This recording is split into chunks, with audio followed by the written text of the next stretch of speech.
আপনি জানলে হয়তো অবাক হবেন, আপনার অতি পরিচিত এমন একটি দেশ আছে যে দেশের একটিই ধর্ম এবং একটিই ঋতু।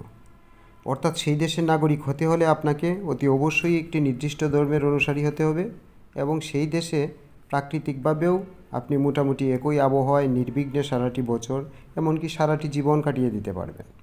হ্যাঁ, সেই দেশটির নাম হচ্ছে মালদ্বীপ। আপনাকে মালদ্বীপের নাগরিক হতে হলে অবশ্যই মুসলিম হতে হবে। মালদ্বীপের 5 লক্ষ জনসংখ্যার শতভাগ মুসলিম। বিদেশিদের অবস্থান ধরলেও সেখানে মুসলমানের সংখ্যা 98.69%।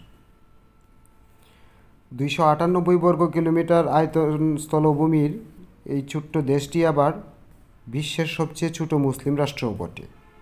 সর্বমোট 1192টি ছোটো ছোটো দ্বীপ নিয়ে গঠিত এই ছোট্ট দ্বীপরাষ্ট্রটি সমুদ্রপৃষ্ঠের উচ্চতা এবং বিষুবরেখার খুব কাছাকাছি হওয়ায় সারা বছরই এখানে একই রকম আবহাওয়া থাকে, উষ্ণ আবহাওয়া থাকে এবং তার বিশেষ কোনো পরিবর্তন লক্ষ্য করা যায় না। এই মালদ্বীপ ভ্রমণ করার জন্য আপনার কোনো ভিসার প্রয়োজন নেই। আপনি মালদ্বীপ বেড়াতে গেলে আপনাকে 30 দিনের ভ্রমণ ভিসা ইস্যু করা হবে এবং আপনি নির্বিঘ্নে 30টি দিন সেখানে কাটিয়ে আসতে পারবেন। সুতরাং আর দেরি না করে ঘুরে আসুন মালদ্বীপ।